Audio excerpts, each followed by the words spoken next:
جاغلان قربان بیشیم با هم غذای اصیل رشتیه با هم دیگه چک کنیم. نیاز داریم با چند تا بادمجان. بادمجانه نه پوست بگیرید، ایزا نمک بزنید تمام تلخی باشه. مرغ که ایده جوش بدهیم فشنیم اونو آبه. بعدن مرغ زرچوبو نمک زنیم، خکارج قشنگ هر دو طرف مرغ سرخ کنیم. ایده زعفران بهش زنیم. ایده پیاز متوسط هر جور که دوست دارید بزنید. همون تابه که مرغ سرخ کدی بید پیاز اونجا تفت بدید. ایده قاشق روب گوجه پیاز هم رواویج بدید تا روب گوجه رنگ در بیه.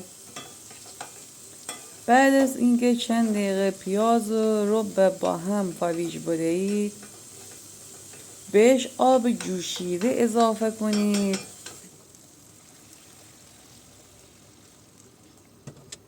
بعد مرغانه که سرخ کده بید به ان سس اضافه کنید. بادمجانه که نمک بزنیم آب جوشیده بهش اضافه کنیم. ایتا 5 دقیقه نیم. بعد بادمجانه آب گیریم اکار باعث به که روغن کمتری مصرف بود. بعدا بادمجانه قشنگ هر دو طرف سرخ کنید. و ام مرغی که بپخته 5 دقیقه آخر بادمجان سرخ گوده اضافه کنید. انم از امی ترش کباب اصیل گیلانی با بادمجان.